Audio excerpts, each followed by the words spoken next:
10 থেকে 15,000-এর মধ্যে ফোন কিনেছেন, সেটাকে 5 থেকে 7 বছর চালাবেন কি করে জানেন? নমস্কার, কলকাতা টিভিতে সকলকে স্বাগত। সঙ্গে রয়েছি আমি আয়ুষী। 10 থেকে 15,000-এর মধ্যে ফোন কিনেছেন, তবে 1-2 বছর যেতে না যেতেই দেখছেন সিস্টেম স্লো হয়ে গেছে, স্টোরেজ বারবার ফুল হয়ে যাচ্ছে, নানা সমস্যা দেখা দিচ্ছে। নতুন ফোন কিনবেন ভাবছেন? ফোন বদলাতে হবে না, বদলে ফেলুন কটা অভ্যেস, তাহলেই দেখবেন আপনার যে 10 থেকে 15,000 টাকার কম দামের ফোন, সেটাই খুব ভালোভাবে 5 থেকে 7 বছর আপনারা চালাতে পারবেন। প্রথমেই আসা যাক সফটওয়্যার আপডেটের দিকে।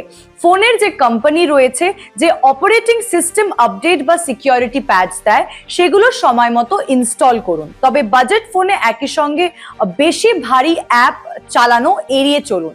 সম্ভব হলে হালকা বা লাইট ভার্সনের অ্যাপ ব্যবহার করুন, এতে প্রসেসর এবং র্যামের ওপর চাপ কম পড়বে। এখন মোটামুটি যত অ্যাপস আসে, ফেসবুক থেকে ইনস্টাগ্রাম, যত সমাজ মাধ্যমের অ্যাপ থাকে, তার লাইট ভার্সনও কিন্তু পাওয়া যায়। ফেসবুকের ফেসবুক লাইট রয়েছে, ইনস্টাগ্রামের ইনস্টাগ্রাম লাইট রয়েছে।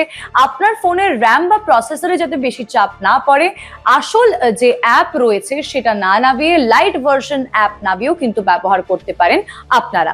এরপর সব থেকে গুরুত্বপূর্ণ বিষয় ব্যাটারি কেয়ার। ফোনের চার্জ একেবারে শূন্যে নামিয়ে ফেলা বা নিয়মিত সারা রাত চার্জে বসিয়ে রাখা এড়িয়ে চলুন।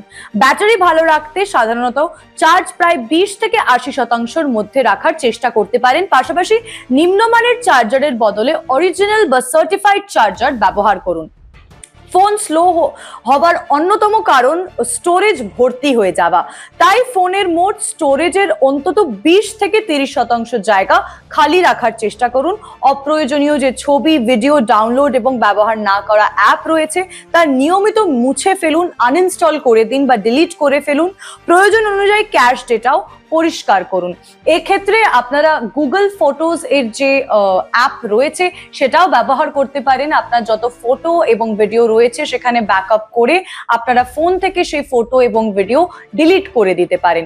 তাছাড়াও আপনাদের যে ক্যাশ ডেটা বলা হচ্ছে, নিয়মিত সেই ক্যাশ ডেটা পরিষ্কার করতে আপনাদের যে অ্যাপ রয়েছে সেটাতে লং প্রেস করতে পারেন। একটা আই বা ইনফো বলে একটা অপশন আসবে, সেটাতে ক্লিক করে স্টোরেজে গিয়ে ক্লিয়ার ক্যাশ করে ফেলতে পারেন।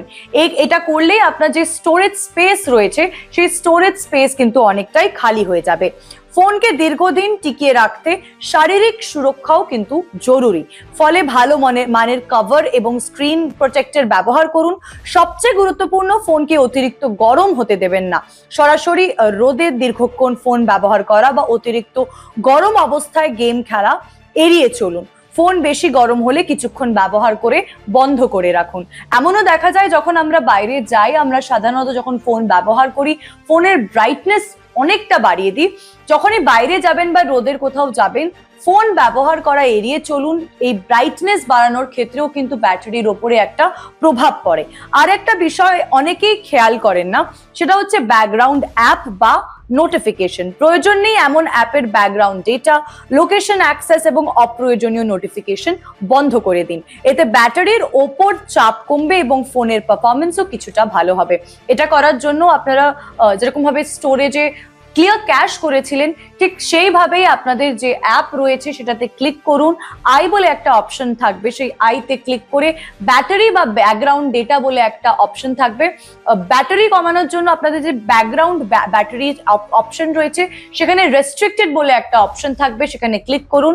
আর আরো ডেটা বলে একটা যেখানে অপশন থাকবে, সেই ডেটার অপশনে ক্লিক করে স্টপ ব্যাকগ্রাউন্ড ইউজের যে অপশনটা রয়েছে সেটাতে ক্লিক করুন। তাহলে ব্যাকগ্রাউন্ডে যে ব্যাটারি এবং ডেটা যে অ্যাপগুলো ক্ষয় করছে, সেই অ্যাপগুলো কিন্তু আর ব্যাকগ্রাউন্ডের ডেটা বা ব্যাটারি ইউজ করতে পারবে না। অর্থাৎ দামি ফোন কিনলেই যে তা বছরের পর বছর চলবে তা এমন নয়। আপনার যে 10 থেকে 15,000 টাকার ফোন আপনারা কিনেছেন, সেটাই যদি কিছু নিয়ম মেনে চালান বা কিছু অভ্যেস মেনে চালান, তাহলে দেখতে পারবেন যে সেই ফোনই প্রায় 5 থেকে 7 বছর টিকে যাবে। আরো খবরের জন্য চোখ রাখুন কলকাতা টিভির পর্দায়, রাত দিন 7 দিন।